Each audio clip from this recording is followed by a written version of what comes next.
Hey there, guys. So last week I had mentioned to you that I was going to be gone for a little bit and that I couldn't really talk about it until today and that it was something pretty cool and I was kind of excited about. And then when I actually got to see it, I was like, whoa. Yeah. Thank you for being so patient with me. And more importantly, get ready for something awesome, because trust me, it was worth the wait. So this past week, I went to Baltimore and I went to Zenimax where I got to see and play a hands-on alpha version of the Elder Scrolls Online. Now, I know what you're thinking, and it's probably the exact same thing I was thinking on my way out there even. It's just gonna be Elder Scrolls the WoW game, right? It's gonna be WoW with Elder Scrolls characters. And I was like, I hope this doesn't suck. But I got there, and I played it, and I'll be real honest with you, I couldn't be happier. While I was there, I got to take all the notes I wanted, but sadly, they would not let us take any film footage, and all the pictures had to be, approved. So basically, they just didn't want anything that wasn't going to be in the final version out there, because this was alpha, and really, pretty much 90% of stuff that's in an alpha has the possibility of being changed at some point. So who knows if what I saw will be the final version, but what I did see was kind of freaking awesome. So they gave us some screenshots that we could use, and I'm going to use those, plus my memory and a few photos that I could use, and hopefully you'll bear with me as I try to explain to you why this game blew my mind. So when I got there, it became very apparent right off the bat that Zenimax in its game development was like, how can we make an online game that MMO players are going to love, but at the same time have a game that Elder Scrolls fans are going to love as well? The entire focus of their dev team was about solving this problem, because clearly the backlash of what appeared to be a full MMO with just some Elder Scrolls thrown in was not something to be taken lightly. So they combined them into something that is very cool, something that sort of walks a fine line between online multiplayer game with friends and full-on MMORPG. So let's sort of order my thoughts here, and we'll start what's most important to me, the story and setting. The game takes place 1,000 years before Skyrim, in the Second Age, long before the nations were unified under the throne of Cyrodiil. During this time, there are three factions: the Daggerfall Covenant, which is the alliance of the races of men and orc; the Aldmeri Dominion, which is the old races of elves and the Khajiit; and the Ebonheart Pact, which is this unlikely alliance of Nords, Dark Elves, and Argonians. While I was there, we only got to play as the Ebonheart, but I'm pretty sure I would play as them anyway, because they're just like a badass group of people who have hated each other for generations, now forced to ally, which is, again, kind of freaking awesome. Anyway, all three factions are vying for control of the land, and more importantly, Cyrodiil in the middle, which we'll get into later. The main plot, however, revolves around the fact that your soul has been stolen, and you're on a quest to kill everyone and anything in your way of getting it back. The subplot, of course, is the war between the factions, but they weave pretty well together. I don't want to spoil any more of the plot there, but I'm pretty sure I can't, since I only know the bare minimum. But let's move on to something that you're really concerned with. How does the game play? The answer is using more modern games, much like a Skyrim Guild Wars 2 hybrid. I'll continue using Skyrim to describe the game, but in many places I could easily just say Morrowind or Oblivion, but Skyrim is the most apt because it's the most recent. Actually, talking about combat, let's just go down a list of things that I wrote down that are definites in the game. Yes, you have health. Yes, you have stamina. Yes, you have magicka, just like Skyrim. Yes, you have a hotbar, but it's only 5 buttons for spells and a 6th for an ultimate. All of which you must choose what you put in, very similar to Diablo 3, for example. You'll have a whole list of spells and abilities you can use, but you can only use 5 at a time, and then your random 6th ultimate one, which you can choose from as well. There's also an R button, but that's used for potions or various items. So it's a very small, confined hotbar, and it doesn't take up a lot of the screen. In fact, the screen is like 95% world, characters, environment. Besides the hotbar and the minimap, there's really no UI there except for the menu. And finally, a major yes from me.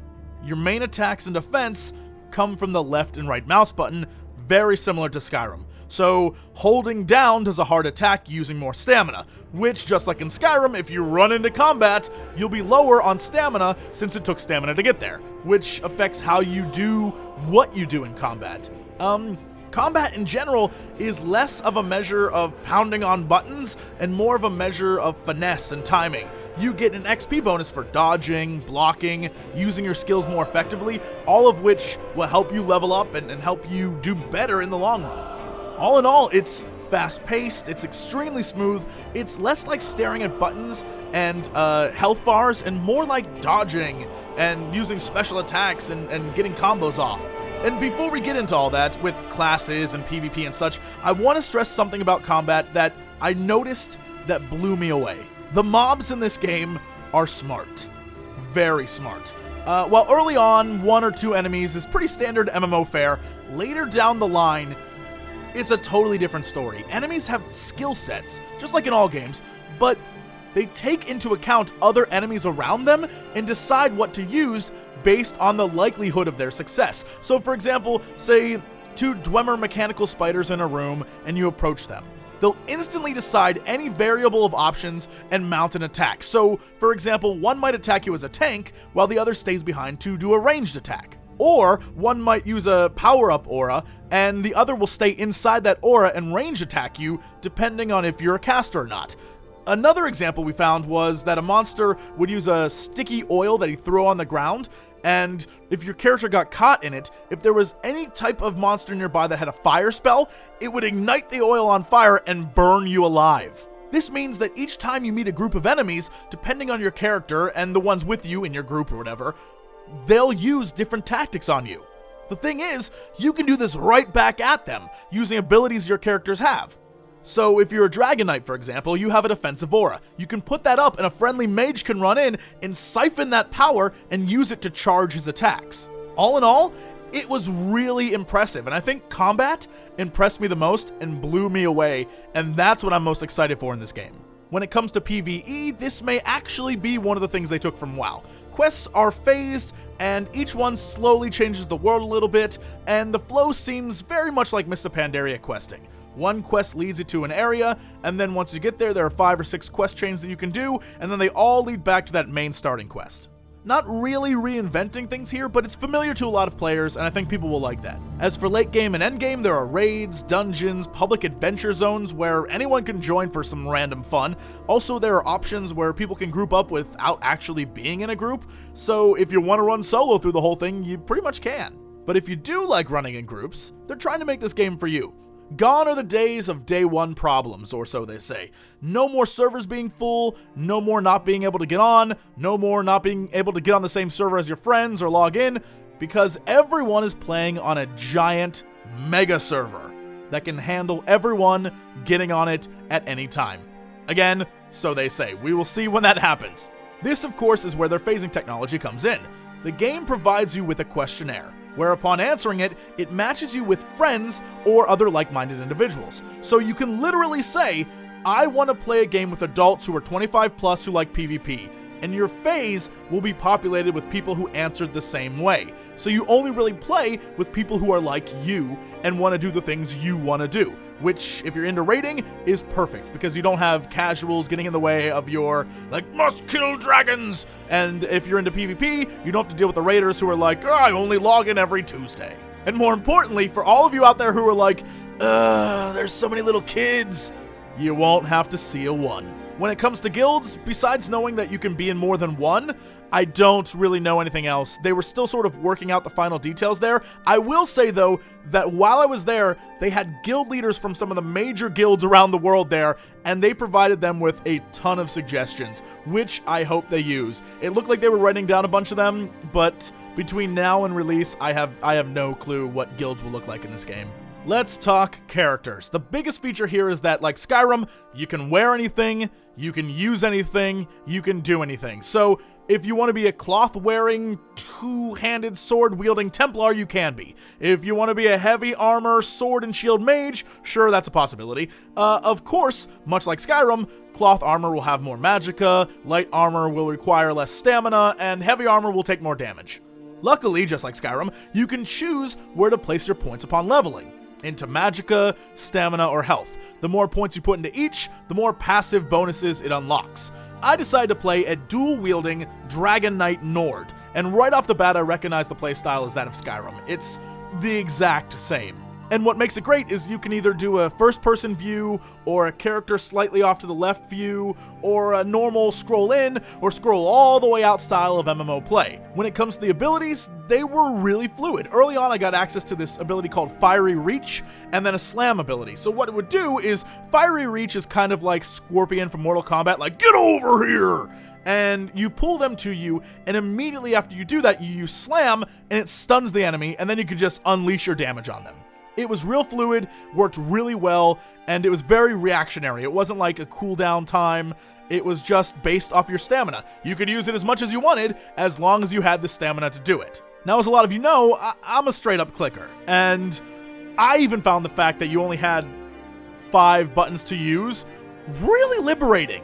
I'm gonna let you know right now, memorizing 50 buttons is tough. This was very quick, very concise. Once you knew that 1 and 2 and 3 were these things, you could order them, you can make it like 1, 2, 3, and it would go off like without a hitch, and you could damage them like crazy. It felt great to me to have combat that fast-paced. Like I said, it's kind of like Guild Wars 2. It's actually a really terrific combat system. Speaking of combat, let's finally cover PvP. As I mentioned earlier, the world is split between the 3 factions, and in the middle is Cyrodiil. It's an open territory, and this is the place where PvP happens. I can confirm there is no capture the flag, there is no 10v10, it's all open world PvP with goals and objectives. You can go on campaigns to take certain locations, you can roll in small groups to take out convoys, you can even just quest by yourself to help the war effort. So a large army of players could go take a keep, a SEAL Team 6 of guys could go take out a key NPC, and a single player could do quests to help that large army in their fight for the keep. It's a war on a very grand scale. How grand? Well, if you take all the lands given to every faction for their 1 to 50 leveling and then combine them, it's half of that total. So the area is huge, which means battles will be happening all over the place. But let's break it down even more though. For those large groups, there will be raids, public adventure zones, all sorts of things you can do there, but also campaigns to take specific forts. So if you feel like questing for them, you can, but also if you just want to run around and wreak havoc and take stuff over, you can do that too. It works like Dark Age of Camelot, trebuchets, catapults, etc. But unlike Guild Wars 2, when you take forts, towns, villages, farms, whatever, everything you do in taking it affects everything around it. So for example, if you siege weapon the crap out of a fort, you can rush in, take it with the collapsed wall, sure, but those walls don't instantly repair when you take that fort. You have to rebuild them, which means the enemy you just took it from could come back and take it back. Or worse, a third faction could wait outside and swoop in once you've wasted all your forces trying to take it. A better strategy the devs offer was to take the towns and farms nearby and actively starve out the players in the fort, forcing them to come out and face you, which is a really cool feature, especially on a large grand scale like they're trying to do. For those in small groups, rather than force yourself into combat against a large army, you can run sort of a Robin Hood style ambush attack on convoys, you can attack lone players, small towns, or run numerous dungeons. And as I mentioned for the lone player, there are countless questing opportunities to help the overall war effort. And going back to when we talked about combat and imagining how it's done in this game, in a PvP world of this scope, my mind is doing cartwheels. There's so much potential here, and according to the devs, the system's designed to have 200 people on screen at all times. So if this works, it will be amazing. Finally, there are a few things I clearly can't talk about since they're obviously going to be subject to change, but I thought I'd address them a bit since I know a lot of you are going to want to know. First, guilds, like I said, there's no word on them yet, but I'm really hoping that they took all the advice they were given. Crafting is not in the game, so while I know a lot of you want to know about it, I really don't know any more than you do. As for character roles, I know you can change them mid-dungeon, so if your healer sucks, you can swap him to a DPS and have someone else come in and heal.